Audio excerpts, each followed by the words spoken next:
And it was very good timing that our RCMP friends are here today to do a delegation because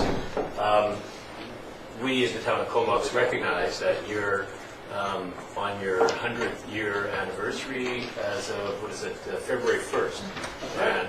And Mike has only been with the RCMP 95 years. So, 5 years ago. Yeah. So what we wanted to do is we've made a proclamation. And whereas, so what we'll do is move that we do a council resolution for this proclamation. So, Move that. Second. Any questions on it? I'll continue. All in favor? Okay, great. So, whereas in 1919 the Parliament of Canada voted to form a national police force by merging the Northwest Mounted Police and the Dominion Police of Eastern Canada, and on February 1st, 1920, the newly formed police force was named the Royal Canadian Mounted Police. And whereas on August the 15th, 1950, the British Columbia Provincial Police was dissolved, and 495 of 525 officers remained to form the Royal Canadian Mounted Police E Division. And whereas the employees of the Royal Canadian Mounted Police have given much to our communities, and notably Comox. This is something that we do recognize that you guys do a great job for us, so we do appreciate it. So given much to our communities in terms of service and sacrifice, and whereas there is a desire to recognize, to show appreciation for, and to celebrate the history and role of the Royal Canadian Mounted Police Force in British Columbia on the centennial anniversary of its inception in Canada. So now, therefore, I, Mayor Arnott, do hereby declare February 1st, 2020 as RCMP Appreciation Day of the town of Comox. So I'd like to present this to you, Inspector Curvers. Just the proclamation that we so, thank you very much for all that you guys do. We do certainly appreciate it. We'll find a nice place on the wall for that. Now, I don't know if that means I can speed around on February 1st. We don't give out freebies. Okay, so now we're going to move into recess and into the committee of the whole. Okay, let me just pull that one up. We've had a lot of agendas here today. So You know, when you look over and you see the press table, then we might actually get some fair press. So it's 4:15 right now. Yeah. So we'll call this meeting, the committee of the whole meeting, to order. First item would be the adoption of the agenda. Second. Any questions? All in favor? All right, great. So we have two delegations, and I'm guessing you're Tim. And we have Inspector Curvers from the RCMP. So Inspector Curvers, you're up first, and if you'd like to give your RCMP community update, are you comfortable taking the podium? I'll just sit, that's fine, I can read my script here. All right. So this is going to be similar to what I did before, which is a little slideshow, so I'll kind of read from the slides, and then you can ask questions during or after, and we'll try and answer them the best we can. So, Okay. So this report is obviously for the last fiscal year for us, and you'll note that some of the stats have gone up a little bit, so we're going to go through that. So first we'll have detachment complement, vacancy pattern, calls for service, and when I say calls for service, that's CFS, we kind of abbreviate it in our outfit for some reason.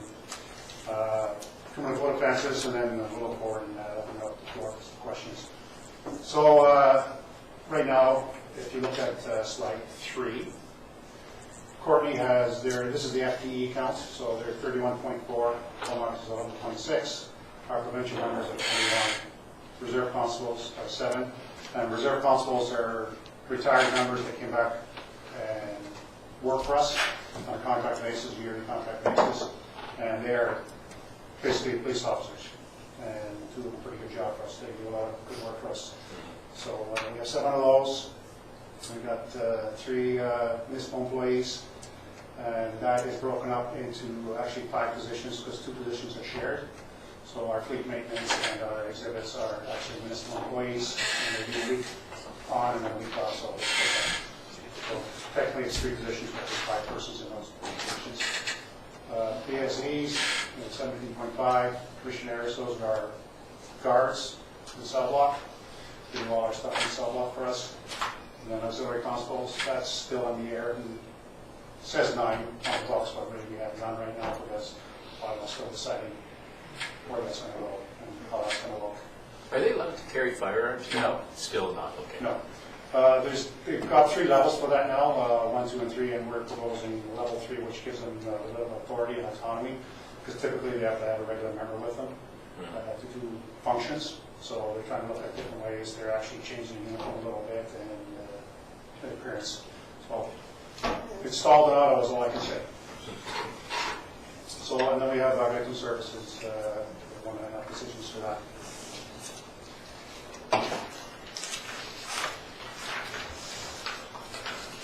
You'll be familiar with that first one. So our vacancy pattern right now, we still have 3 on Matt and Pat. They should be back by end of March, so that's should be good for us. That gets our numbers back up. 1 on restricted duty, which is a graduate return to work, which means he was on a sick leave and he's working back the hours to get back to full duty. 3 on medical leave, that's long-term ODS, we call off-duty sick. Right now we have 3 people being transferred out, so to different places in BC, and I'm working to get people in.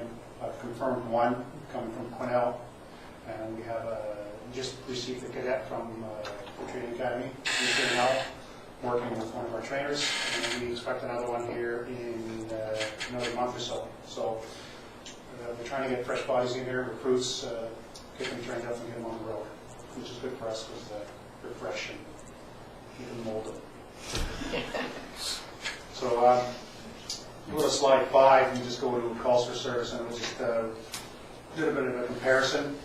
So you notice in 2018 we had 18,370 calls, and this last year we went up quite a bit for calls for service. So, and that's the whole Comox Valley, so it's going up. And you can see the breakdown of the quarterly calls, and then if you look at Comox, you actually went up about 300 calls. Calls for service in Comox. So most of it goes up, so I can't give you an answer why that's the case. A lot of our calls now are mental health related. We get a significant number of calls for that. So we spend a lot of time on that in the community. So I'm sorry, mental health? Yeah. Mental health calls for service, people that are in crisis and they need our help. So if you look at that, now just criminal code call comparison.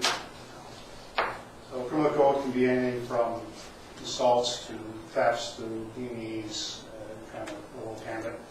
So criminal code offenses, as you can see, we went up quite a bit over last year, quite a significant jump in numbers. Courtney went up, yourself went up over 100 files. So those are the ones that actually go to court, well not court, but we put charges in. Not necessarily get prosecuted, but we charges get put in. And then, which is, if you do the statistics, that's a 31% increase for the town of Comox.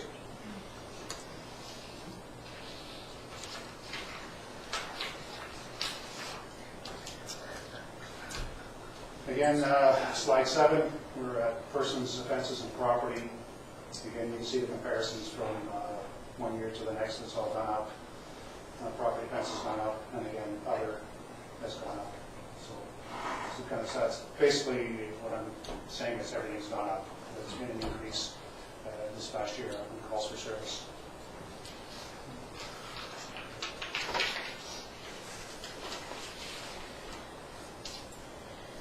Persons, violent crimes, so those are your robberies, assaults, sexual offenses, assaults causing bodily harm, utter threats, and common assault. Robbery's gone down 1. Assault PO, which is assault police officers, gone down. Everything else has kind of risen, as you can see right there. So those are serious offenses. We take those very seriously, and those are typically priority 1 and 2 calls that we respond to quite quickly. So property crimes, that includes arsons, beatings to businesses, and beating to residences. Carson stayed the same. Businesses and residential buildings have gone up. And this is the valley as a whole? Yeah, this is as a whole. So it's a 33% increase in the median business and 21% increase in median residents. Part of this is when we deal with our individuals and we do get them incarcerated, things go down. When they're released, things go up. So we get those spikes in those stats all the time, especially when they get released and they go back to their line of business. Vehicle thefts. You got vehicle thefts, theft from vehicle. Again, vehicle theft has gone down, and theft from vehicle has gone down. Part of the reason for that is the people that are responsible have been incarcerated in the last little while. So, theft and mischief, shoplifting, theft and mischief have gone up. And that, part of that, I'm going to say this with a grain of salt, part of that is our homeless population that come in. Part of that group are good, part of them are not so good, and they cause little problems with us. But our bike unit is very good at displacing them and keeping tabs on our homeless population and helping them with that problem. So we're embedded with a lot of stakeholders with the homeless coalition and different groups. Tory Cliff is quite embedded in that, so we try and keep up with that and help as best we can. Controlled drugs, substances. With the new, I don't have any stats for the new cannabis legislation, because that's anything that we do is done through a violation ticket now. And that's correlated to the provincial side. But you can see here, there's the cocaine possession is there, cocaine trafficking, cannabis possession. I think that's going to change next year because of the new legislation. Fentanyl has gone up. Trafficking in general has gone down. Drugs, so generally things have gone up. We've got a pretty good street crimes unit, and in the last little while we've been able to make some significant arrests for drug dealers. So not necessarily in Tacoma, but in Comatilla in general. And we keep up with all our primary targets to kind of target those people and work on these the drug dealing in town. Impaired drivers.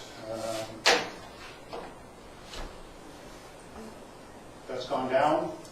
Part of that is the public are pretty in tune to those laws. A lot of people are having designated drivers and getting on by other means, but there are those that are slow learners.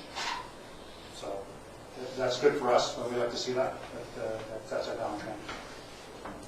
Motor Vehicle Act, those are 24-hour suspensions, and the impounds have gone up. That's kind of a correlation when we do the criminal code. Impaireds, they may be down, but the other part of that is when we seize vehicles for 30 to 69 days, that's part of the impaired investigation, and that's an easier way for us to deal with these people, to take away the vehicles and get those impounds in place and the fines associated with getting all that stuff.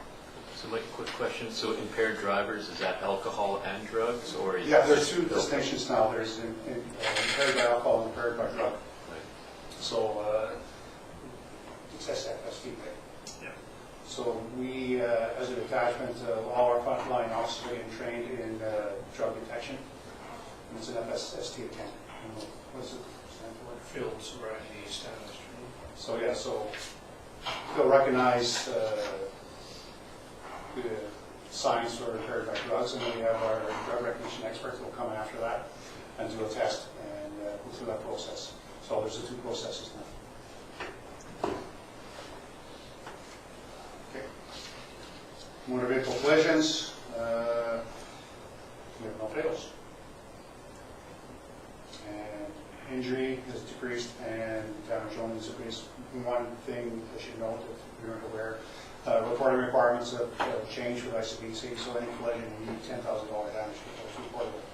So that cuts our involvement down as well.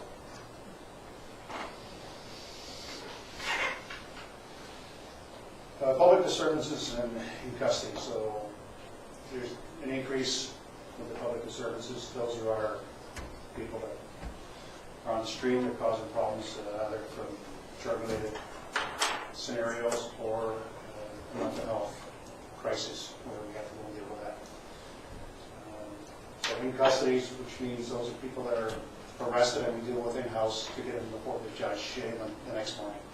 So typically when we arrest people, depending on the type of offense, we can release them on the document and get in court 6 weeks down the road or whatever it is, or we can for just the peace. If it's a significant offense, we have to do a package and bring them before the JP, a bail hearing, tell a hearing, and that's what that means. In custody means that they're dealt with right at the front line. Well, that takes a lot of time for the members to deal with that because they have to prepare a package and get them before JP as soon as possible. Noise and false alarm bylaws. Not a whole lot of change in the noise bylaw, false alarm. It's gone up a little bit, but it's not significant in our mind. And that's about it for that presentation. I know I'm quick. I'm kind of give you kind of a baseline stats. I don't know if you have any questions. Any questions? Councillor Minions and then Bissinger. Thank you, Inspector. I'm just wondering if in areas of like similar population, maybe Greater Victoria or Fraser Valley, are there kind of seeing those 10 to 15% numbers as well, or is it something we're seing in other communities that? Do you need an increase? Yeah, and I mean that is a general increase because obviously different numbers are different. I didn't do a comparison with the other attachments. I know Nanaimo's on the rise. Victoria has a lot of different municipalities you have to deal with. Sure. Like you got West Shore and you got a big city, and you got Sioux, so there's proximity. If you want to do a comparison, West Shore does about the same file count, but depending on what the population is and where you are, the type of files are different. Yeah. Right. Here, Comox and Comox Valley is more property crime. My time in Fort St. John has a lot more serious bodily offenses like injuries, assaults, domestics. So it depends what the community it is. It changes significantly. And would population increase of like 4 to 5% also play a part of a factor? Like our population growing is obviously going to have some. No, I don't think so. The old storyline is 90% of the crimes down to 10% of the people. So we're dealing with the same clients all the time, and they're repeat offenders. If someone who comes in, or if we get notified by the agencies that someone comes in, we're at the front end with the prolific management stuff we do. We meet them at the front end and say, okay, we know you're in town. These are the lines. Across this line, you're going to see us. So we kind of do front end load that stuff. Thank you. Councillor Bissinger and then Grant. I know like in the past year there's been a couple projects, like housing projects that opened up like behind Back Road and then one behind the old train station in Courtney. Like have you noticed any improvements with like less crime because of having certain, I guess, housing to facilitate people, whether it's like a transitional type housing? Like have you So you're noticed talking the junction, yeah, like that. and then you're talking Back Road, the apartment block there, right? Yeah, like has that been helping out the situation in terms of criminal activity, or do we still have so much more to do? I'm going to just say no, it's not helping. We still have significant calls to those spots. Councillor Grant. Thanks. So I remember we got a report a few years back, and I remember being really astounded by the prolific offenders and how many times these same people are causing offenses and then getting put back out on the street, and then and it was like 5 and 10 and 15 and 20 times for the same person. Can you just talk a little bit about that, if there's anything we can do? I mean, it's the same people causing the same problem. It is. I'm going to bring your attention to Bill C-75. That's the new legislation for catch and release for us. It makes it more difficult for us to hold on to people. We have to basically release people at the front end. And that's just came into effect a few months ago, so we're dealing with that. The prolific offender management thing, that's a priority with the division and the detachment. Again, we front end load that. We know who they are, so we try and deal with those people. But we have to collect evidence to support charges. We can breach, if they're on conditions, we try and breach them as much as possible. But for the courts to recognize that, they need a bunch of them, because they never deal with them all at once. So It is very difficult. It is frustrating on our side. These guys are on the street, or girls are on the street before we finish our paperwork. But that's just the process. A lot of times they'll get conditions, and then they'll breach those conditions, and then again, we have to arrest and breach. And it kind of builds up until it's a big mountain, and then it gets dealt with. Because then they have some clout to kind of get those things dealt with. So we plead out a lot of times, because all of a sudden they got us knocking on the door all the time because we have to check on them. So Big problem. it is. It is. We do try and keep up with those people and identify them. A lot of the members of street crimes and the frontline folks are pretty switched on. They know a lot of people. So we try to keep up tabs on those folks. I got a call the other day from a resident regarding our friends on Hummingbird. Are you still finding that's an issue? This lady was quite upset. You know, their vehicle had been broken into yet again, and I said, well, coincidentally enough, we'll be talking to you on Wednesday. And Yes. I know you've put a lot of resources into that. Is it still, you're still finding it's draining for you? It's on our target list, Right. and we actively go there Okay. on a routine basis. Yeah. So it is still on our list, and we try and deal with that as we go. Yeah, yeah. And so the other question with that is there still neighborhood watch programs out there? I remember as a kid, I you know, haven't you heard have of it for a the, while. yeah. Okay. I know was it here? There was a lady here, but I think it's very hard to recruit people to do that now. Yeah. It is I remember it was big when we were kids, you know. Yeah, no, the big- it's kind of fizzled out because I think the recruitment is a challenge to the volunteer component. Right, okay. There is a type of program that's completely different from what it was when we were kids. Yeah, It's no longer directed towards safety of school kids walking. When you see that sign, Right. this is a responsible adult, you can go for help. yeah. It's kind of morphed into more of like a neighborhood crime watch type of a program, but it's a lot more difficult to administer. And I believe there might even be one or two little cul-de-sac kind of communities in the valley that are taking part in that. So is that something that's administered by you folks? That Monica Duragni watches over that. Monica? Okay. She's your spokesperson? I'm honest. Yeah. Mon- Monica is our media relations, but she's also part of our crime prevention victim services group with Tori Cliff. Right. And So- they administer all that stuff. So if someone is asking, like this lady, I could direct her Yep, to so Monica. Duragni. So the other question is the citizens on patrol. That's still something that happens in the valley? No, It's not, that's no, defunct I now. haven't heard that being active here. Okay, I know we used to have it. Yes. Okay, but that's no longer, okay. Again, it's about the volunteer component. Right, A lot of the volunteers are older, and they're trying to pass that on, but no one's really picking it up. right, okay. Thanks, Councilor Minion. Just a quick question. I think under other drugs, it showed a number in the 40s and it had doubled to over 90, which is not a huge number. But is there a specific drug or something that would have made that number double? Well, there's fentanyl, there's the cocaine component, there's methadone. Yeah, it was under other, so it might have been methadone or Yeah, I'm just it's- wondering if that number seemed to double. Amphetamines, there are different types of drugs that just kind of don't get categorized. But not one specific issue Yeah. has all of a sudden become. No, it's fentanyl's still big, and cocaine's actually making a bit of a comeback. So,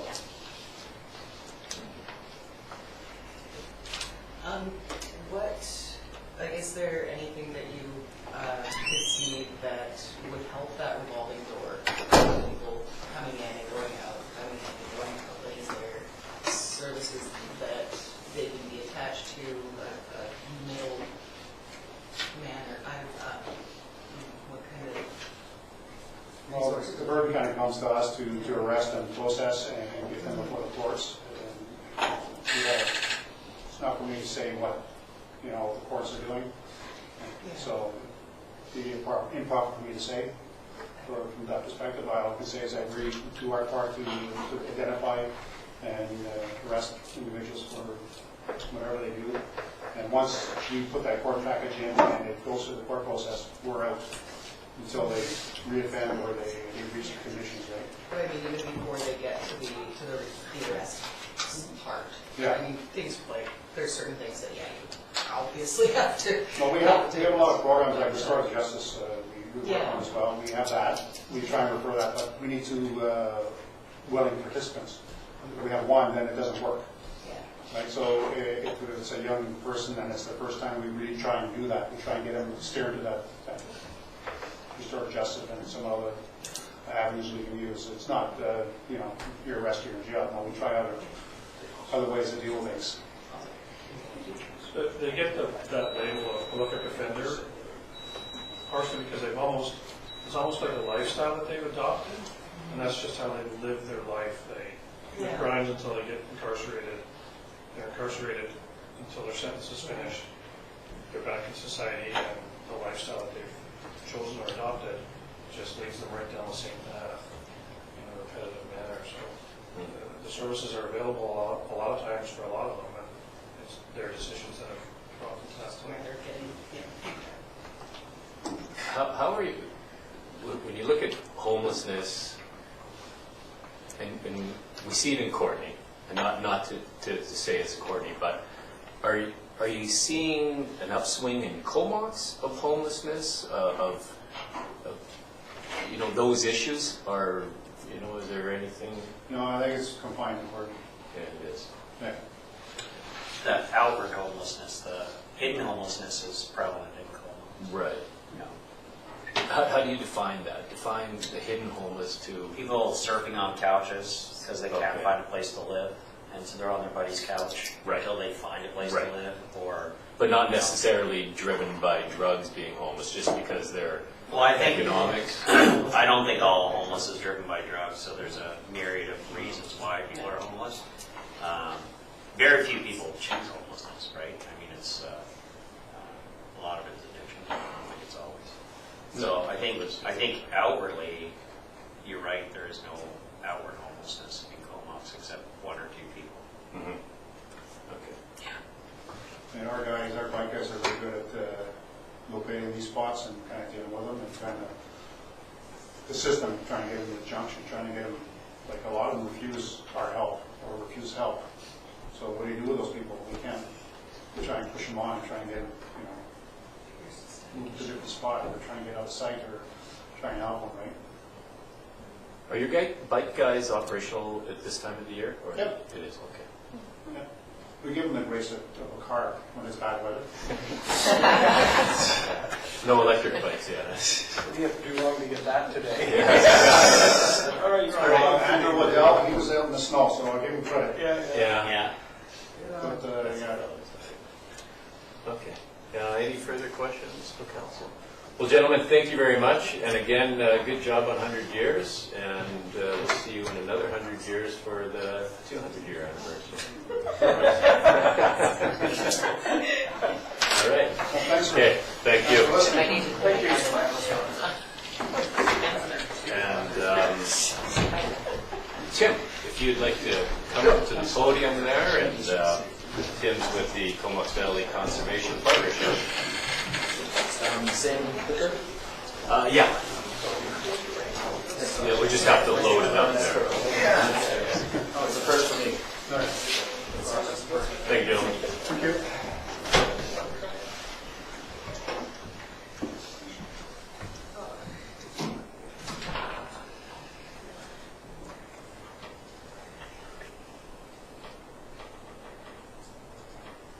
That's the one. Yeah. Great. Thank you very much for doing that. Wonderful. Well, good afternoon, everybody.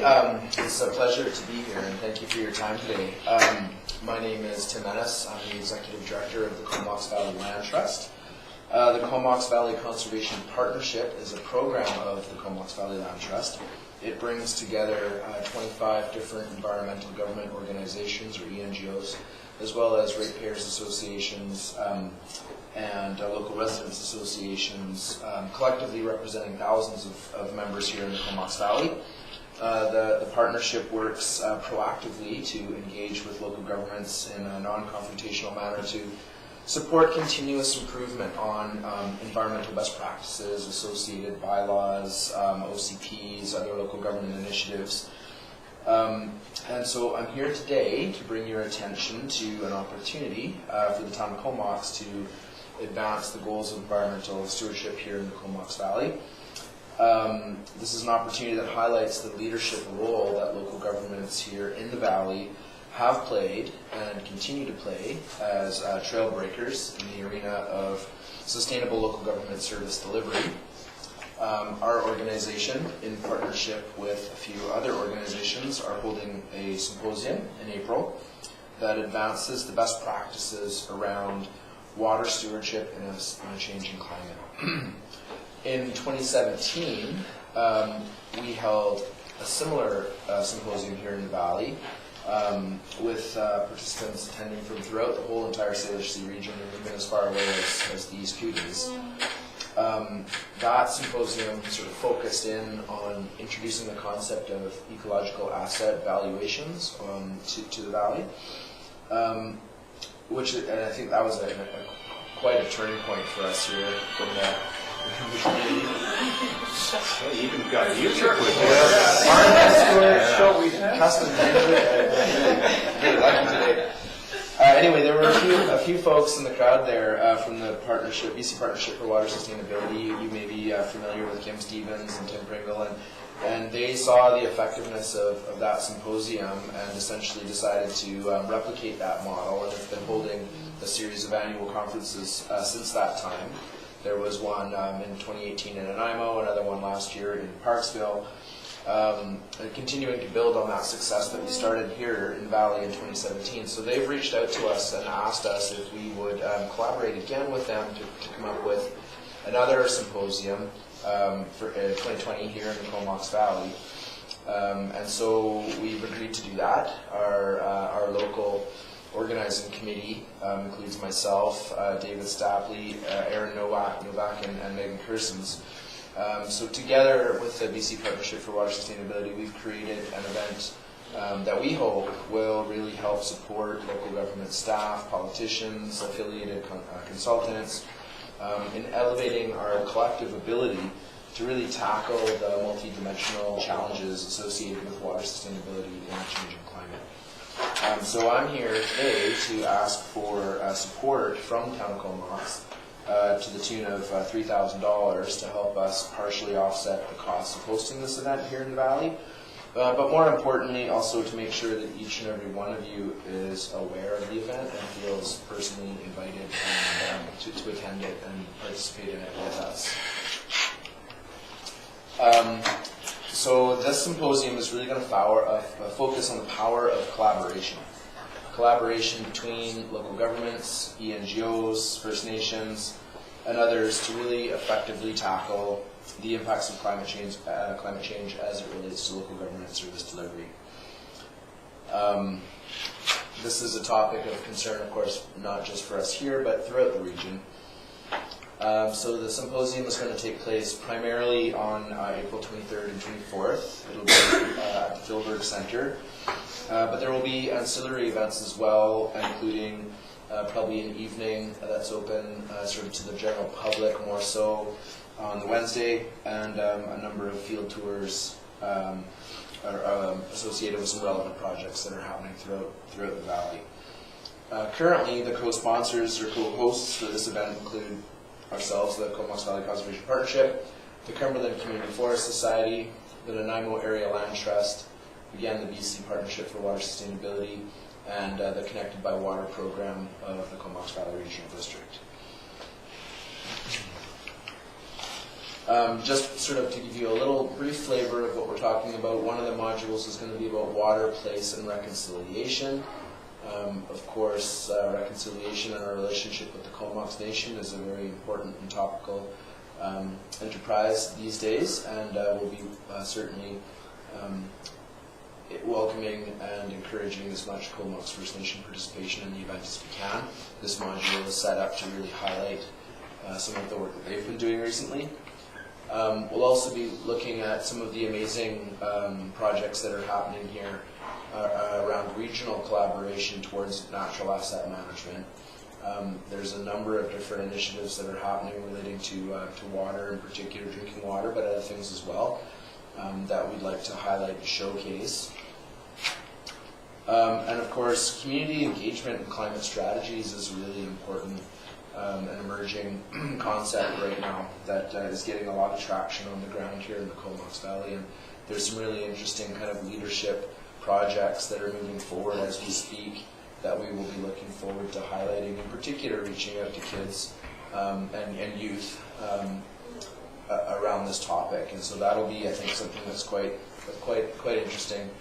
And then another module will be focused on this concept of stitching together altered landscapes, recognizing that there's been an awful lot of anthropogenic or human-caused change on the landscape here in the Comox Valley, and a number of our conservation organizations working together in partnership with First Nations and local governments are making incredible progress towards bringing about a sustainable future for future generations through the conservation projects that we have on the go. And so kind of highlighting some of those will be a feature. And those are kind of the modules that we'll be looking at doing for day one. And then Kim Stevens and his team have got a whole other series of things scheduled for day two, which we're all really excited about as well. So again, we just respectfully request that the town of Comox will join us, along with other local government partners, in sponsoring this event with a contribution of $3,000 towards that. But again, more importantly, we really hope that you will join us. Registration is open and live through BC CivicNet, I believe it's called. And so you can find out more information there, of course, and sign up. Yeah, and so short and sweet for me today, but thank you again very much for your time. Great, thank you very much. And just by policy, we don't make a decision tonight. Oh, I'm aware of that, yeah. Absolutely. Any questions from council? Councilor McGowan? Yeah, just, and sorry. Yeah, no, you go first. Sorry, McKenna. Okay. Hey, Tim, thanks for your presentation. Awesome. I was out in Cumberland last year. I think I learned a lot about natural assets and stuff. It was super interesting, something that I'm not as dialed up on as I'd like to be. So my question is around times. Like, are they, if might be putting the cart before the horse, but if I wanted to go to one session but not all sessions, can I do that? Yeah, I think registration is intended to be for the whole entire event, out of those 2 days, and they'll run from typical kind of 9 till 4 type of thing. Yeah, just the tricky part is we're just coming out of a ADICC conference the week before. Mm-hmm. So we're going to be away Friday, Saturday, Sunday, Right. coming back 3 days later into your symposium. Sure. So just We did our best to look at the municipal calendar of events and try to pick some days that were free for people, but certainly understand the challenges of trying to fit it all in. But yeah, registration, the cost of it per se is being subsidized by the sponsorships that we're looking for from local governments and some other corporate sponsors, so that it's really affordable. So I think that if you were to register and attend, it's at your discretion when you go and when you come. Okay. You know, like there's really no obligation to be there for the whole time. It's quite a bit more fluid than that. You will be able to show up for particular modules of interest, drift away, come back later, whatever. Cool. Thank you. Now, McGowan. I just wanted to say thank you for coming as well. But yeah, I went to the Parksville one last year. Cool. And it was absolutely amazing. I learned so much. And I think it's great to have it in town this year. Great. Yeah, To thank see you. what Yeah, thank you. Any other questions from council? Seeing none. Tim, Great. thank you very much for your presentation. My pleasure. Have a great and successful rest of your meeting.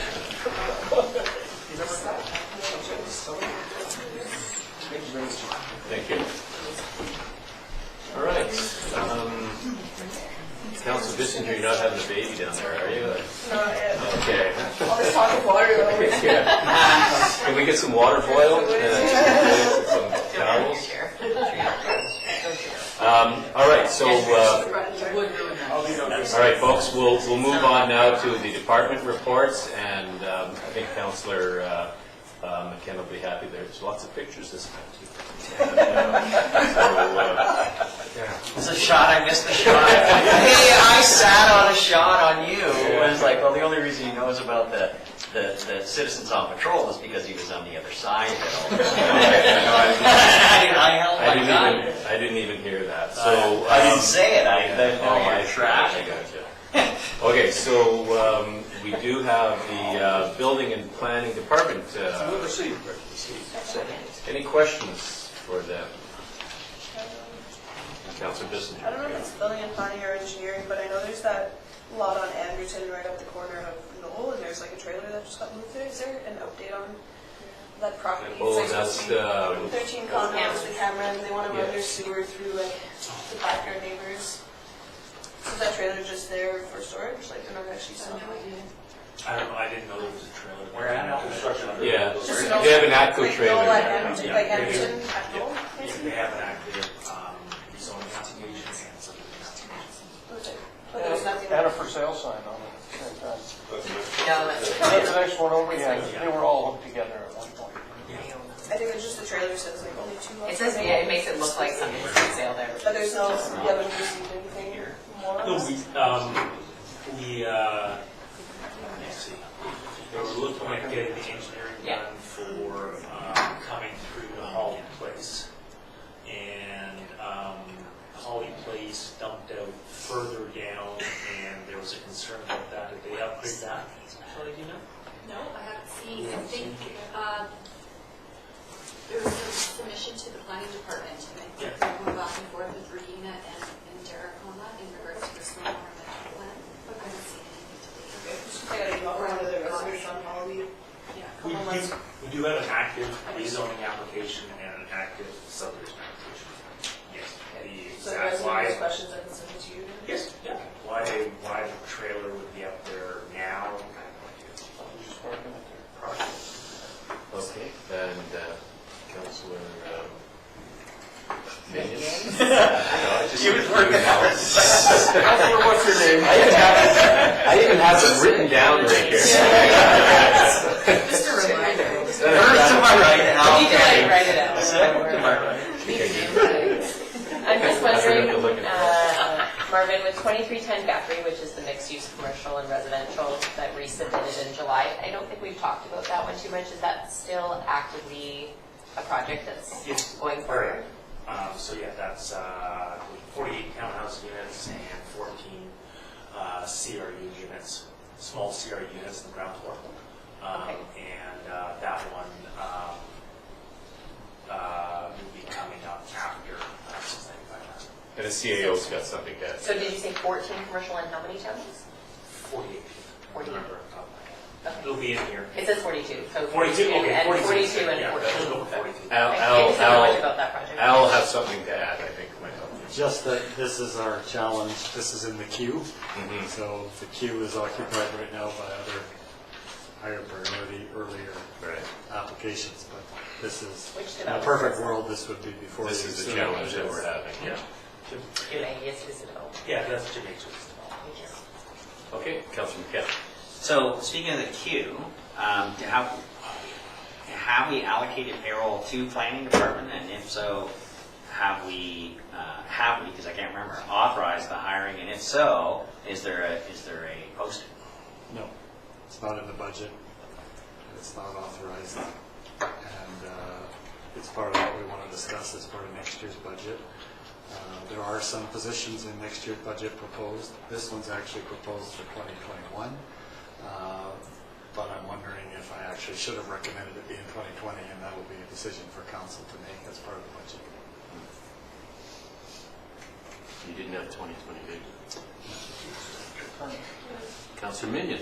And in our strategic priorities last year, hiring a second person in planning was on there, but. It was, it oh, just- sorry, well, we did hire Elliot.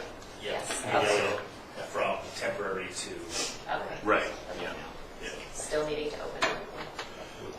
We're still got more in the queue than we Yeah, can process. yeah. Okay, any- That's right. That's the challenge. That's right. And that's one of the things we feel badly about, because housing is one of council's highest priorities. Mhm. And we've got Resource some challenge. good projects in the queue. Yeah. Well, I know Marvin and his team are doing as best a job as possible. So. Any further questions for that one? So the Public Works Capital and Operations status. for Move receipt. receipt. And questions on that one? That's to Shelley and Craig Perry, Public Works. No pictures in this one, though. Oh, there's a couple, yeah. Crosswalk. You're missing the Beatles walking across that one, though. Any questions for that one? All right, good. Seeing none, all in favor? I don't know if I did all in favor of the previous one, Shelley? I think you did. Okay, sure. So the Parks and Property Management report for receipt. Move receipt. And do we have any questions on that one? Go ahead, Councilor Minions. I might be going back, but someone in town, a community member, mentioned they thought that there was a change to the snow plowing, that we used to do it internally and now it's contracted out externally. Has there been any changes in the last 2 years, or is that just a misinterpretation? No from somebody? changes with the snow plowing. We've always had a retainer with excavating, and they have the grader out, and that's been the same. So they help with some of their arterial roads, some of the larger, just for assistance. But that's been in place for a number of years. The interpretation was that we had somehow changed the system, and I didn't believe that there was any change, so. No, probably just maybe a change with personnel within the department, now with Craig Perry being there, but the procedure and the program is the same. Same equipment, same budget. Yeah. Thank you. And Shelley, just to send kudos to your team, because during that snow, you guys were really good, and I received a handful of compliments on that, so again, thank you. Although I got a complaint that the plow came too often and she had to keep doing the end of her driveway. They should have sent that plow to Courtney. Yeah. You get the complaints. So we can stop altogether, I feel like. All right, so any further questions for Shelley on that one? Okay, all in favor? Okay, great, thanks. Recreation Department management report. Move receipt. And questions for, yeah, go ahead, Councilor Bissinger. There seems to be quite a bit of like turnover or turnover in the staff. Are we like not paying people adequately, or is there any issues that you've noticed? Is it part-time work and not enough hours, or is it just purely like change of career advancement or whatever that staff has been needing? It's a combination. We've had staff move on to other opportunities. Our recreation programmer left a part-time job here at 30 hours to take full-time and more hours with the city of Nanaimo. And then there was our executive coordinator who was hired from the reception department. So that was a draft. Okay. Al and I still there. Leah. Yeah. All right, got me. Yeah. I just wanted to say it's nice to see the sale buildings consistently going up in rentals. They're great. We use them for staff party and for Christmas and stuff. And a lot of people don't know that they're there, or how reasonable they are to rent, and the amenities that are available. So I think if we can get that out a little bit more, it would probably be helpful. Thank you. Any other questions for Ted? Seeing none, all in favor? Thanks. Fire Department report from Chief Runner. Seconder, did we have? Yeah. Okay, and any questions for the fire chief? Yeah, he's got lots of questions. I haven't looked at that. Yeah, he does. Good. No questions for the fire chief? Just one Okay. quick one.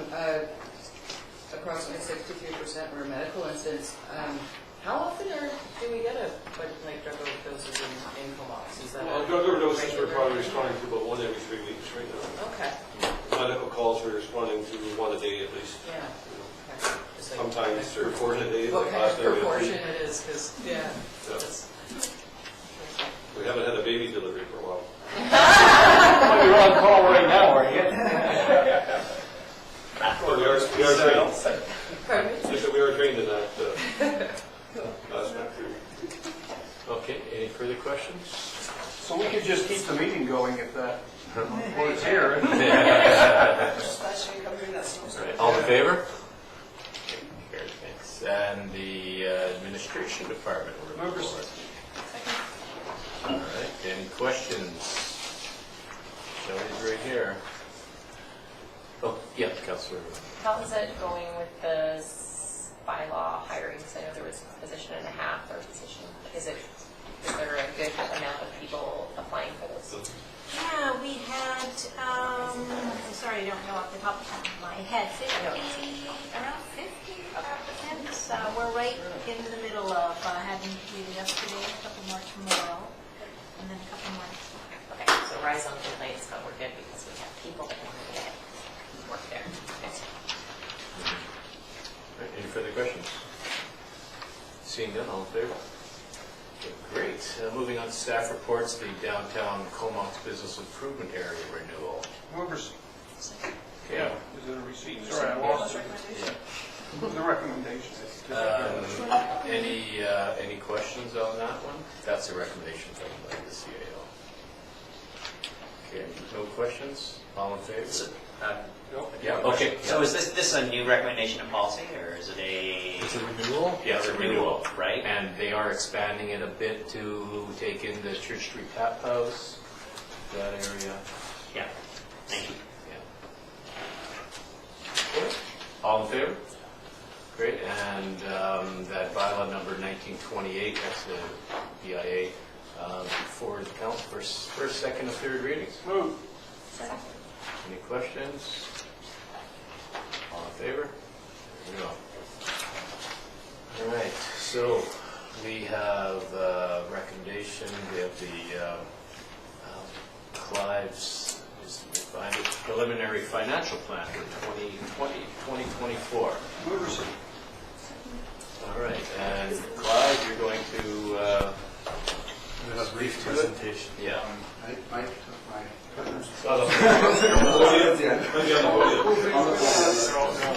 That's really good. I just need to tell you. More account going up.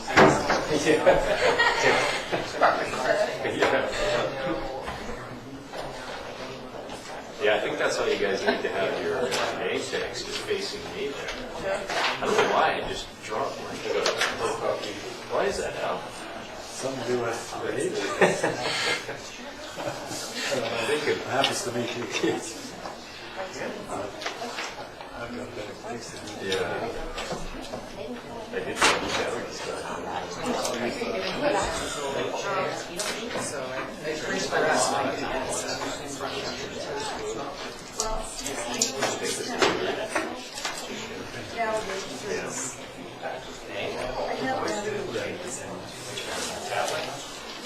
Hey, while we're waiting for Clive, can we sell these back to somebody and get iPads? No, I like that. Why?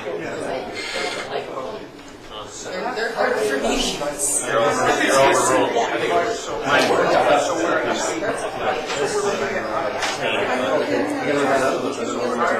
Only 4 of them, but that's okay. But we're not using any kind of Dropbox or anything. I talked to Shelley about that today,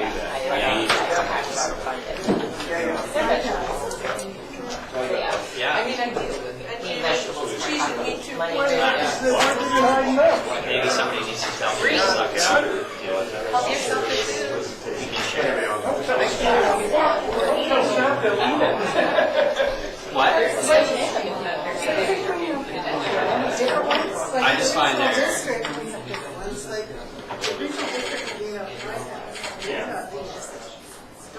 I just think we need a drive.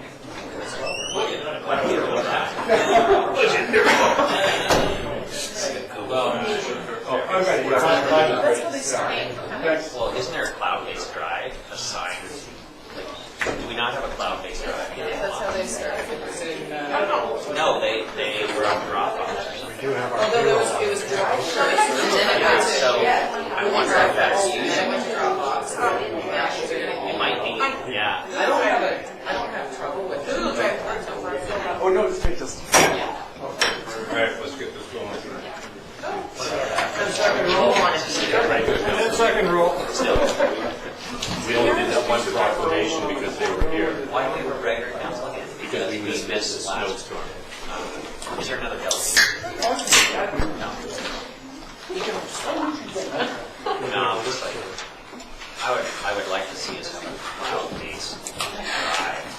We can navigate around on this stuff. I just find it hard to.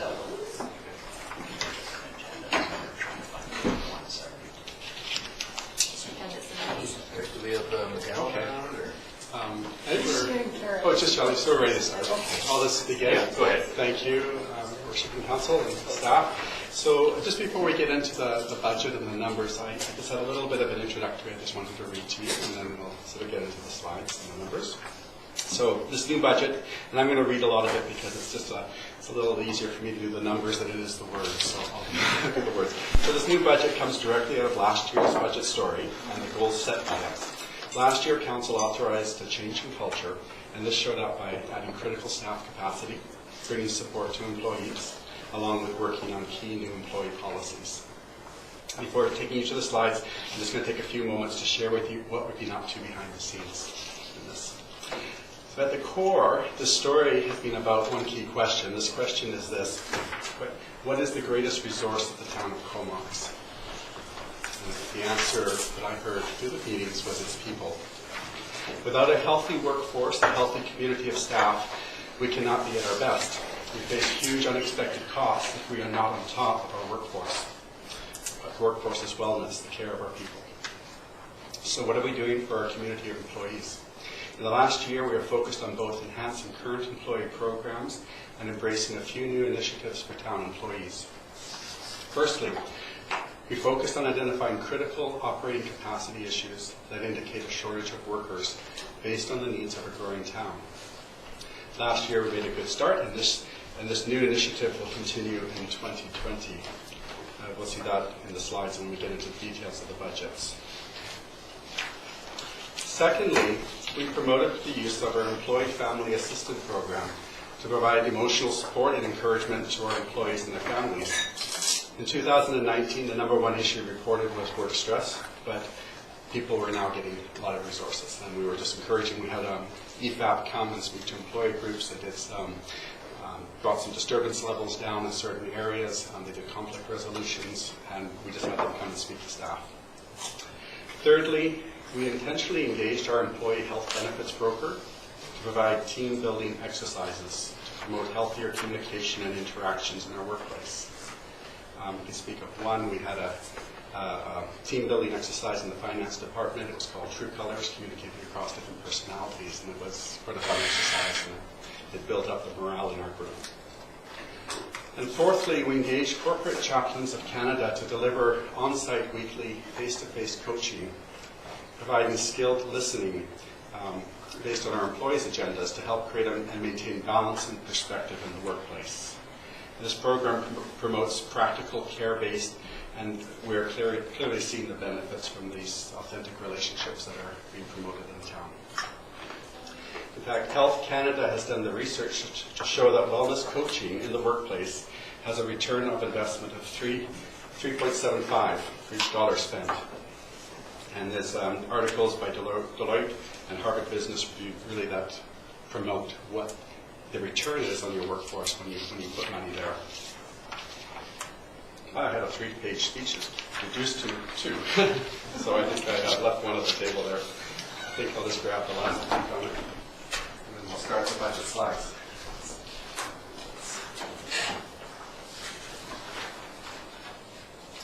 You know, I just want to recognize Clive for a lot of work that he's done outside his financial responsibilities, is single-handedly taking on a lot of the renos at the town hall, the HR management, the fiber optics lines. He's done a great job, and I think the staff should be glad to have you. It was, great, good team. We're all working together, so thank you. With the implementation of this new wellness coaching program, the town is following best practices in both business and human resource management. Finally, the town has created a whistleblower policy with a 1-800 ethical and fully confidential reporting line, and this protects employees, the town, and creates accountability. With these changes, we are creating a new culture of the town that proactively embraces the shared common values required to keep the town current and moving forward in a healthy and productive way. I think that's just, we're all driving that. We want that productivity in our workplace. I'd like to just emphasize that the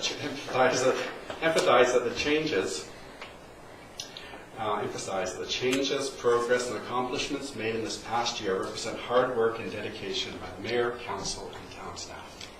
That's all I just wanted to say. So, The easy part now is the numbers. So we'll just move into, we had sent this package around with the committee of the whole. And basically we'll just go through some of the highlights of the package. This is an updated package from what you got in your agenda, so I just circulated this. There's just a few areas that needed some tweaking. And so we'll just begin in here. So our objectives of this financial planning, and I think this has come from the strategic planning sessions that we've had, is strong forward visioning. We need that, especially with the challenges that I'm going to be presenting to you today. So we need that direction from council, and that vision is very important. Without that strong vision, we could crumple at some of the challenges that we're going to be facing in the next few years. Building capacity, we're talking about that, and our infrastructure. So this is the overview. Building capacity, I outlined on page 7 some of the critical positions that we are looking at in the 2020 budget. I highlighted three positions that there's a lot of business case behind these three. Communications, which has a legislative component to it, the human resource, and parks planning, more resources in the municipal yard, basically. Last year, we did delve into hiring. We had 2 laborers, we had a finance staff position, and we had a firefighter hired. We dealt with those critical needs last year. And this year we have, I think as a result of a lot of the the looking at the work requirements, these ones became very evident that we're also behind. We're a workforce of 241 people. And I think that number hasn't come out before. We've always talked about our full-time equivalent, and we don't realize we're managing the number that we're managing. So we have 45 people hired last year. That's the turnover. So this is what our payroll and human resources is. So when you're thinking about, man, we only have 67 people. We don't. We have quite a bit more. So that's outlined on page 6. You can see where the workers are and the numbers of our workers. And so we'll get into page 7. I think if you have that, that was just sort of the indication of capacity building. This is for your conversation at any time. Or you can speak into it. But we'll just get through it, and then at the end, maybe ask questions at the end. Let's move on. Our infrastructure, we know about, there's many aspects to the infrastructure. There's Northeast Comox, which we're waiting for a staff report to come back to council to lead us in that direction in 2020. We know about our asset replacement program. We're in stage 2 right now, trying to just determine the funding levels. The blue line indicates preliminarily what we need to be spending for asset renewals of 10, 20 years. And the orange line is our capacity to spend money right now. So we see that wave of costs coming at us. And that's just asset replacements. We have some other things we'll look at as well. But infrastructure is important. Council's priorities in outdoor recreation and other things as well come into that. Some of those will be new infrastructures. They're not even on that chart then. These will be additional monies that if you want to do new things. And benchmarking. The benchmarking is showing how the town of Comox spends, or the amount we spend compared to other communities. This was a slide prepared last year for council. We just added one more year. 2018 stats came out. This one speaks to general government expenses, but if we were to put our whole town expenses, it's the same thing. Our spending is the blue. Is that the pointer on it? Nope. Our spending is here since 2005. You can see the level of spending. We're in the bottom 10 percentile of the province in spending. That's how much we spend compared to other municipalities. Up here, you'd have Whistler. That would be Whistler up top there. Somewhere in here, Powell, Varsity, or Courtney. The numbers should be closer to the median. Not sure what the 96. I didn't check there. So they were in our purvey of comparisons. So the town of Comox has been spending at a level where there may be room to spend a little more given the challenges that we have. Our benchmark on property taxes is we remain probably provincial-wide in the bottom 25 percentile as far as what we tax on property value tax and parcel taxes and things of that nature compared to our community.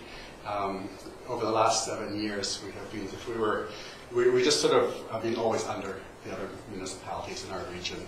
Campbell River, Powell River was out there, it's even higher. So Campbell River is a particularly high one, actually.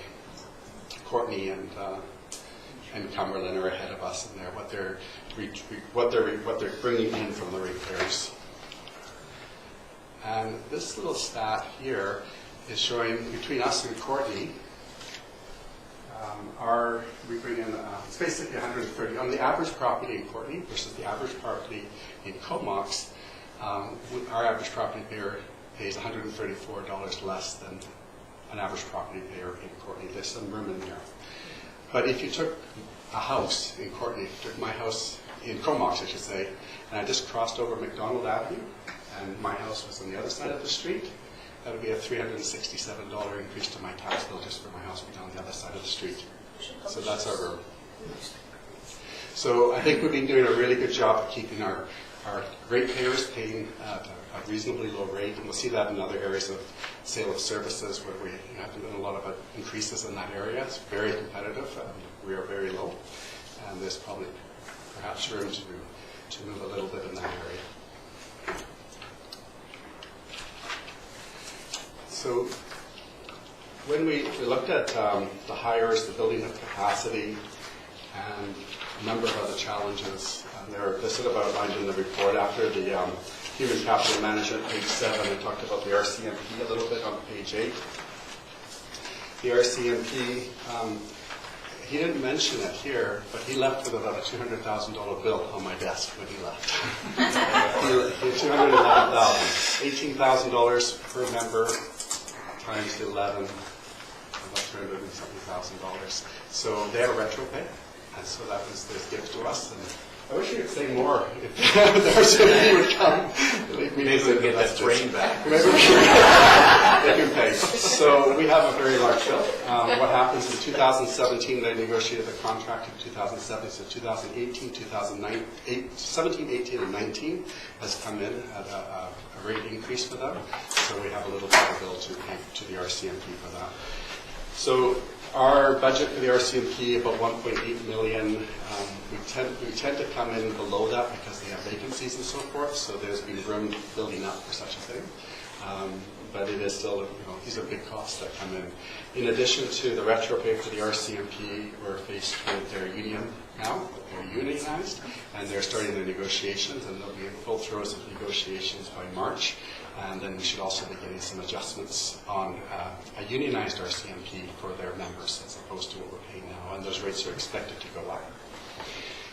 In addition to those two, the third hit for the RCMP is on page 8, is we are now over 15,000, so we move from 70% paying cost, this is what we pay on the bill, we'll be paying 90% of the bill.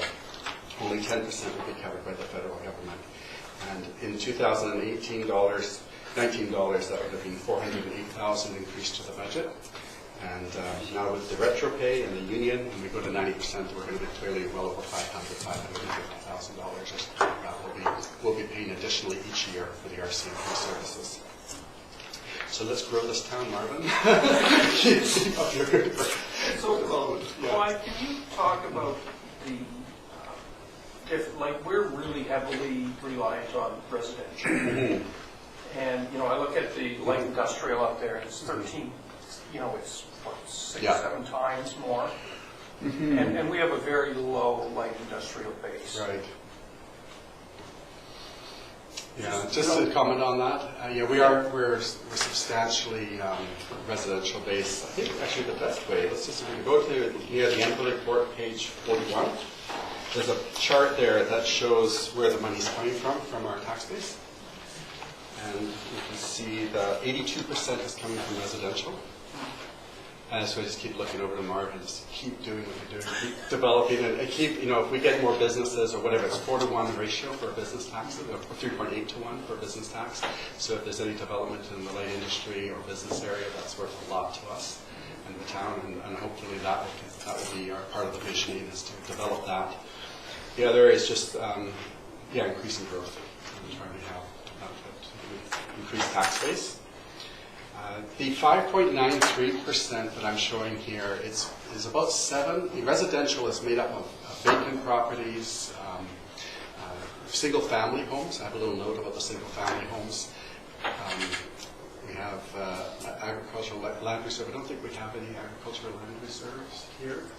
It might be 1 or 0, so not very much there.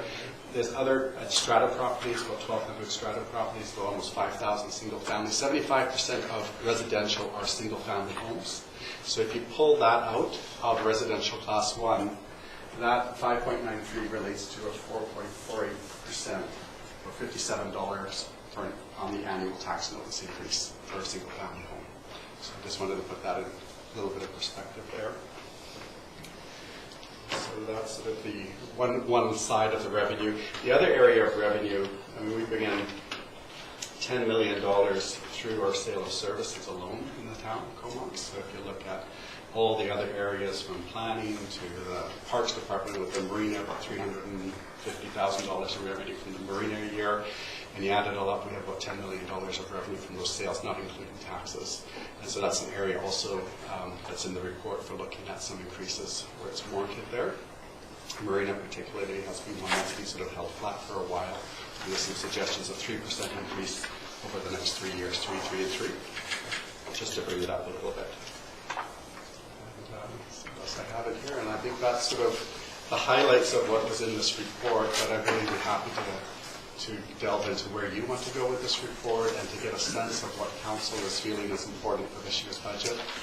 So if we can... So keep in mind that this is just the first meeting, introduction. There'll be future meetings to go into more detail. So Clive, I think I heard somewhere around a 5.52% increase. Yeah.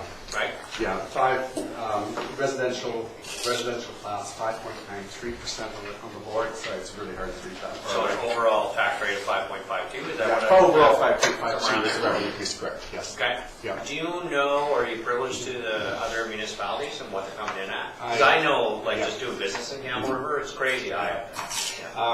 They won't say, and they never did. They did this last year too. And maybe I'm a little bit like that. I don't want to let the cat out of the bag. To other, I don't want to be used as the example. Like Courtney is doing this, or Cumberland is doing that. So Courtney wouldn't give me a number, but we know that we've had huge increases recently in this area. So if you go starting in 2015, 16, 17, Courtney did the 9.2% increase in 2017. Cumberland did their 7 point here. I think I wrote it down here. 9.28. 2017 was Courtney's tax increase. The year before they did a 5.1% tax increase. The year before 4.55% tax increase. All along we were going up 2 to 3% tax increases. We were just doing our usual thing. Cumberland last year, 2019, did the 7.23% tax increase. It happens not in sync with other towns, but municipalities do need to do adjustments as based on your vision, based on the direction and what we need to do in our case, building capacity. There are times where you have to do that lift, and sometimes it's repeated. In Courtney's case, it was 3 years in a row, culminating with a 9.28%. So, yeah. One other question. At what point will we see a reconciled 2019? Probably, I would say we're still working, now we're working on our year end, so we're just closing the books, and so we have a lot of accruals to put in there, so I'll need to get that done. So I think in about a month to 5 weeks, I'll give you sort of the balanced number for this time. But this is just now to start the conversation, to get a sense of the appetite for what is the vision, how strong we are on that vision, and where you want to put the emphasis. And then we'll be doing the number crunching and getting you better reports. And we should get the basic idea of what the regional district's looking at next week. We got a bit of a basic budget thing, but they didn't give us a number of what the increase would be for the town of Comox. We should get that, so that should help us out. Yeah. Typically in the past, and I don't know if it's the right way or the wrong way, but we've kind of looked at this and went, well, we're not comfortable with a 6% increase, but we're comfortable with 3%. And then we send that back to Clive. And then Clive does whatever he does with all these guys. And then they come back with how they could make that work or whether it's possible or not. Is that a reasonable way to do it? Yeah, that's normally what we do. This time, I think I'm coming back, or we're coming back a little more with our capacity building. And I think that page 7, I mean, last year we scratched the surface and that we identified immediate needs. I know the needs have gone back a while. A lot of things have not happened for 7, 10, 12 years in certain areas. We came back last year and we really turned a corner with a strong vision moving forward with building capacity. And on that, that's the question now. Are we still in that, what is the direction of building capacity? So that affects these rates definitely. Our little town is growing. That is. I think too that's a fair point. The town's growing, so I think there's definitely justification in hiring more staff, especially like in the planning department. I think it makes sense to move all those applications along. You collect more taxes that way, whether it be industrial, or residential, or business, or whatever. I think that's definitely a focus that we should put money towards. But is there any other avenues to, I guess, make more money? I know we've talked about short-term rentals, Airbnb. Are we collecting any money additional for short-term rentals or secondary suites or anything of the sort? We have no hotel tax in town. We have one motel. I just stayed at it once. I'm not sure. And that's it. So whereas the city of Courtney is riddled with the businesses and hotel taxes there. You can go into the Sid William Theatre and you notice there's a charge on there for the city of Courtney. So they have a number of streams that we don't have. We're fortunate to have the D&D. We have that payment in lieu of tax. Sorry, we have a please. Secondary schools do get charged higher utilities. So they pay extra for the sewer more. And then could we, I know at some point we talked about short-term rentals, but could we look at having business licenses purchased for people that have short-term rentals or whatever, they pay their whatever $200 a year for a business license or whatever it is, and then on top of that we charge them extra for. I know it's not. It's just a small fish to fry. No, it's a $90,000. We used to be a $90,000 revenue line for the town of Comox, and we've just been seeing that thing sort of dwindle down. So for some reason, it's an area of review for staff to review into business licensing. But yeah, it's a $90,000. Out of the $10 million, it's just less than 1%. So anything that may alter your budget, like a motion to increase an affordable housing amenity fund, something like that should come really soon. Yeah, it's good. I mean, we're in the long game on this thing. This is a 5-year plan, and I'm constantly looking at the end of the accumulated surplus of the town at 5 years. What is our position at the end of the 5 year to take care of the wave of asset renewals coming? So I'm constantly looking out there. So a lot of this stuff, and what the impact of something might be if it's a quarter of 1%. I'm just thinking, okay, well, I got to look at the big picture here, and we're all in this in the long game here. How to be in the best position for the town 5 years from now. Yeah. So have we got anything in year 5 of the plan? Typically we had the Public Works building and it was on the books for a long time. It was always in year 5 and we just bumped it off the end every year and we saved $1 million, right? And then we put it back in the next year and we off the end again, right? That's really all that did was speak to that accumulated surplus balance. I said about a $14 to $16 million accumulated surplus, and that's the money there for that wave of asset replacements coming at us. And so when you stick something in the budget, like a few $1 million project, it lowers that accumulated surplus at the end of the period. You say, wow, we're really in trouble. It's sort of like an encumbrance of something against that number. We don't have anything big like that in the budget.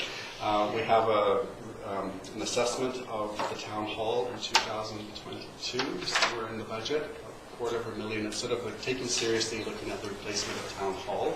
I don't see that in this 5-year plan. It's somewhere out at year 8 or 10, perhaps, of where we are right now, that we would have a new town hall. So we just have to sort of judge our steps towards that. We have bought a little bit of time with the overcrowding.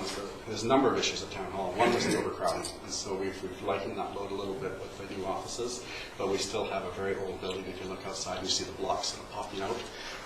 During the renovations, we caulked all the blocks so that the water was possibly coming into your office. So so there's a constant repair. When you have older buildings, there's more repair, more maintenance, and higher risk of something ultimately going wrong. So that's with all our infrastructure. We've got 40% of life left in our infrastructure, so we're aware of that too, for ensuring that the asset management program is tied into the budget tightly. We're working hard on that.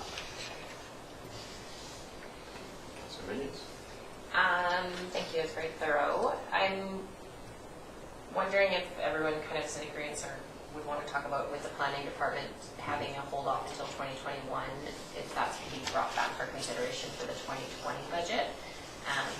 And then also the second part is being aspirational, as Jerry said, if single family homes is at 4.48, but we've kind of said we want to keep our tax rate at a reasonable number, which is hard to say what's reasonable. I kind of am interested in adding 100K into the budget, but also then finding the other, 2% or 150. So those are my only 2 points, is I think that the planning role is maybe missing from it.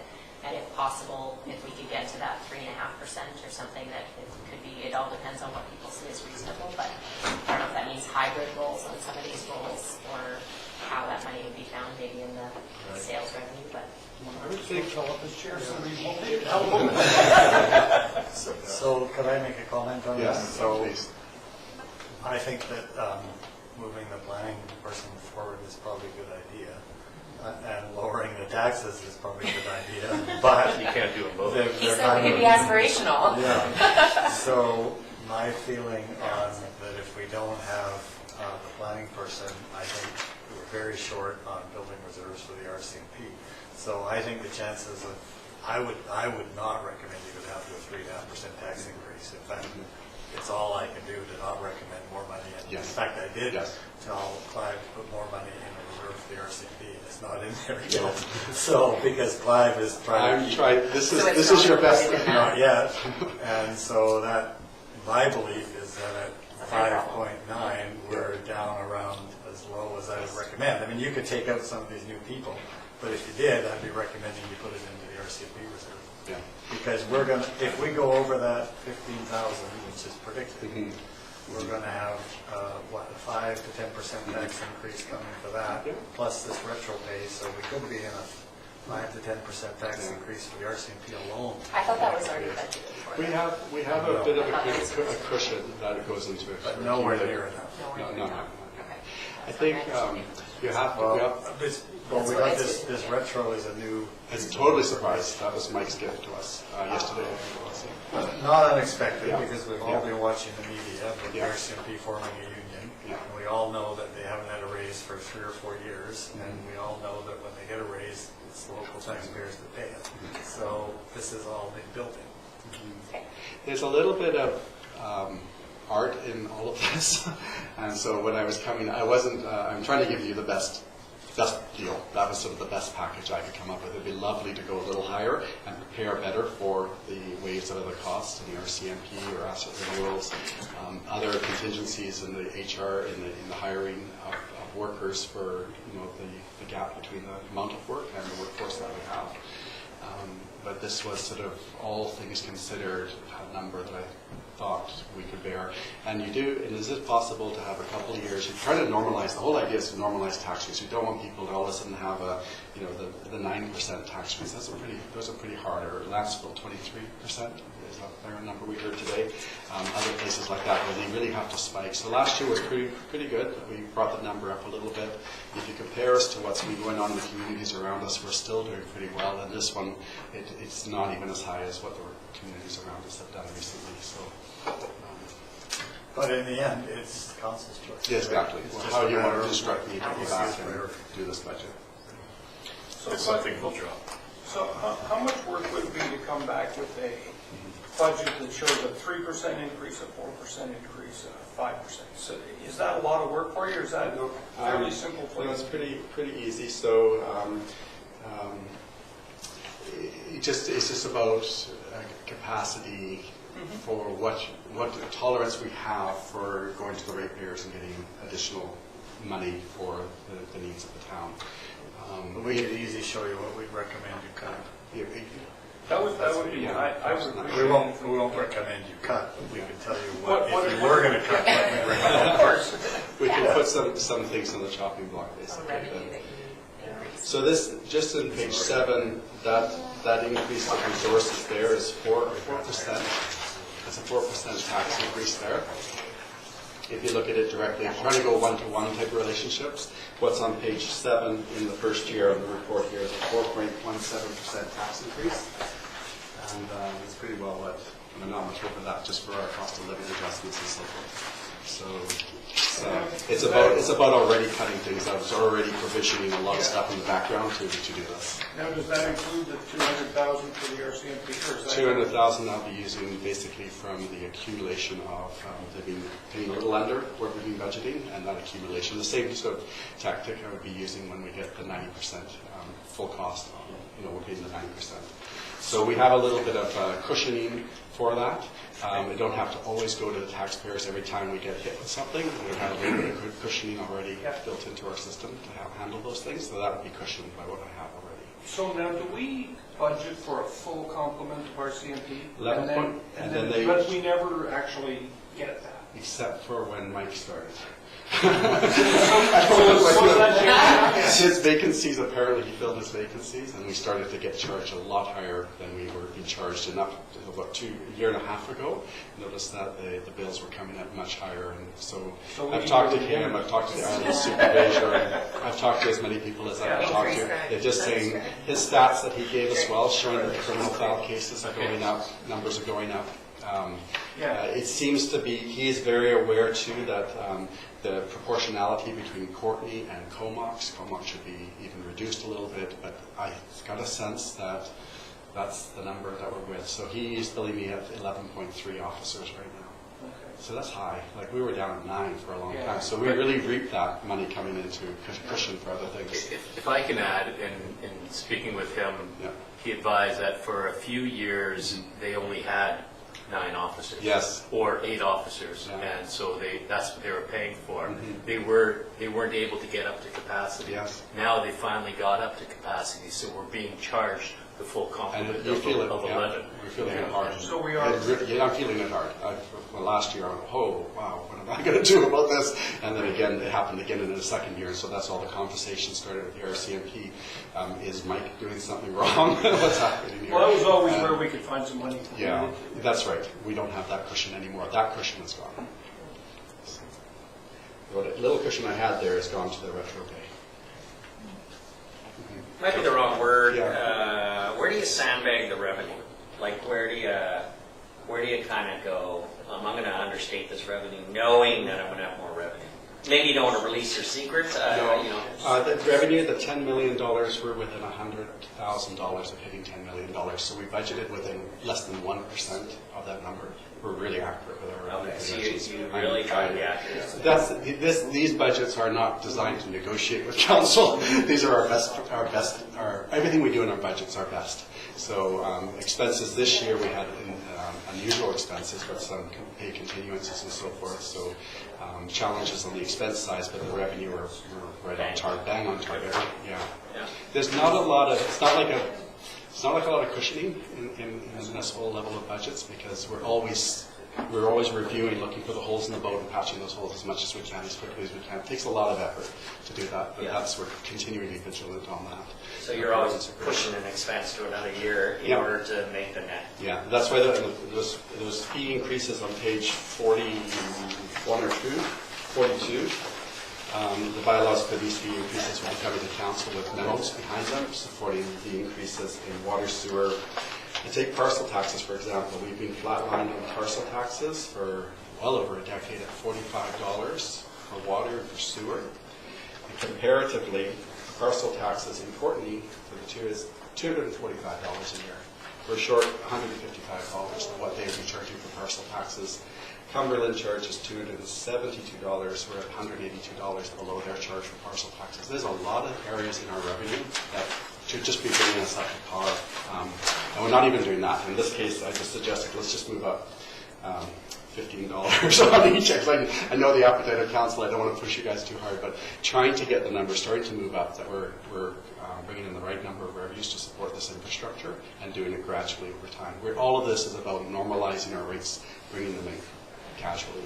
Councillor, this is your I think we sort of talked about like the whole staffing. I think it's important that we go through all this stuff and figure out what's most important for now, but then also just looking at some projects. I know when I think of Comox, I think like our parks are just pristine and beautiful and stuff, and I know there's a lot of projects for like new park related stuff, and if there's any maybe fluff that we could cut out in our budget, like if we go through, for example, like Mackenzie Playground, like what are the implications of not replacing that over the next 4 or 5 years? like that's 100K. Perhaps the planner is Yep. more valuable than that part. So like, can we actually look at these, you know, from a more critical angle, like what are the implications? Can we take it off the plan altogether? Because, Yep. you know, in my mind, like the parks and Comox are really like beautiful, pristine. As a taxpayer, I don't know all the parks in town, but obviously, you know, it's our pride and joy. And at the same time, like we need to, you know, the whole dog park thing, like can we just leave the signs up in Northeast Woods and call it dinner? I was off the show today and it seemed fine, like I don't know, I would like, certainly- spend 85K versus hiring I'd certainly XYZ. be careful on new infrastructure that you're putting into the town. It has to be done. Obviously, outdoor recreation and things like that are really important. New infrastructure, but we are struggling for our asset renewals. Those parks that get replaced is because they've come to a stage where they can't stay there. They're coming out because a playground is no longer safe or whatever standards they're assessed, and that's the only reason why they're coming out. There's a reason, there's a study and assessment on it that this has reached its end of its life. Like I say, we live with 40% of our asset life still out there on average. So things are being used up. And so when we replace for renewal, refurbishment, it makes sense. If it's a new asset, we just be very careful about that. Be very sure it's the top priority that we're adding new assets. Because we have to maintain that. And we have to replace it at the end of 30 years or 20 years. So we just be aware of that. So it doesn't mean we're not going to do it. It just means maybe over a little bit longer period of time. Maybe some things don't happen for 20 years or 25 Right, years. so I guess too, even like the Rock Road tennis courts, like, you know, maybe the study from the, whatever park management or recreation management plan for the rec center says that the courts on Balmoral are sufficient for the town. And then there's 150K that basically covers like 2 salaries, or half or whatever. I think that those conversations definitely come up from the site plan at the rec center as to what's needed, and through senior back through Al to council. Yeah, like I'm not questioning Absolutely. I'm not questioning like specific projects. I'm just questioning like, you know, some projects that are like nice to have versus what are like actual critical. So the question I'm asked, this is why the asset management program is so important. We saw a lot of stuff about the promenade, for example. So asset management says how many years of life do we have left in that? You're attacking we're putting that in because maybe it's a council initiative. So there's a bit of a pushback from finance saying we're just looking at the asset renewal, replacement structure. Structurally, how many years is this good for? And if we advance the replacement of it or expand things for beautification purposes, weigh it with the 17 years of life left in there. So do you really want to spend that money there as opposed to other places? So those challenges are coming to the departments from finance department because of the asset management program. If I could just add that we were kind of hoping and planning that we'd have a session with council on the budget dedicated to the capital plan. So the next session. We can talk about all those things. That's exactly explain to you why they're in the plan. So our next session on the budget is going through the capital programs, and staff will speak into the capital programs as the reasons for them.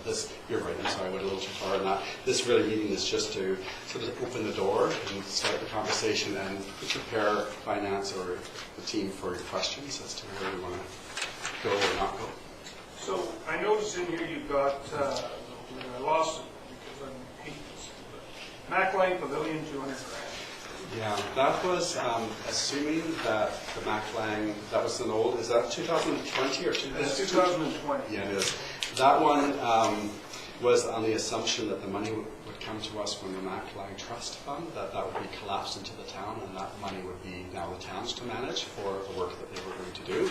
So as things have changed, so it's not a tax-based revenue, that $200,000, it was coming from a trust money that was to collapse. Now that story has changed and morphed or is in progress, so that whole line and the revenue source behind it could not happen.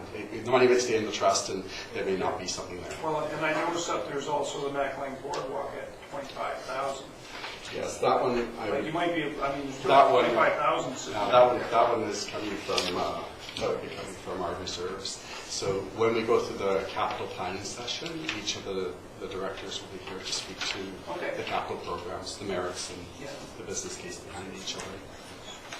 So that. Just before we leave the back, this is not in place.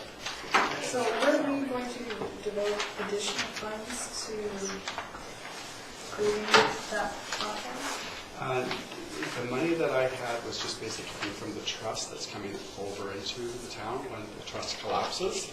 So if I say a project, I don't have my source of funding at my fingertips. Oh, it doesn't Source of matter. funds, but Purposes something of like that. tonight, we Yeah. can just leave it. Yeah.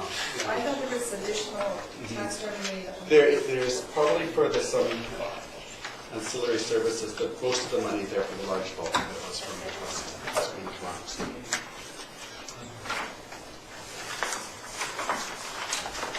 So I think,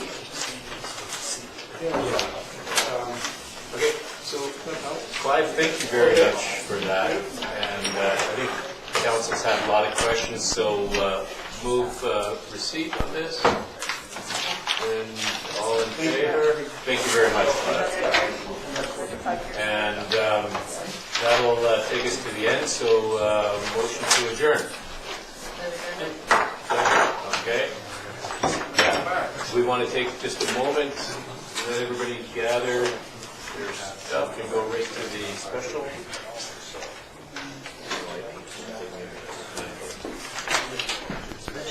We should have this down.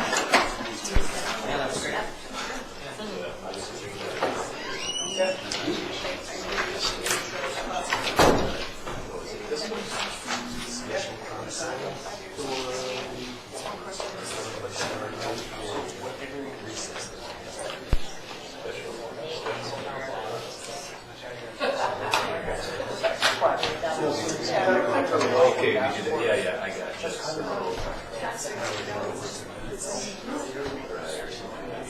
Yeah, so now we're at number 4. Right? Yeah, regular council. Okay. Yeah.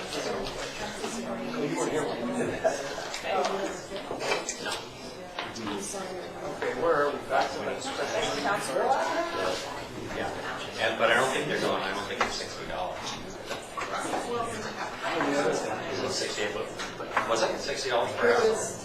Clive, what's dollars per household at 5.93?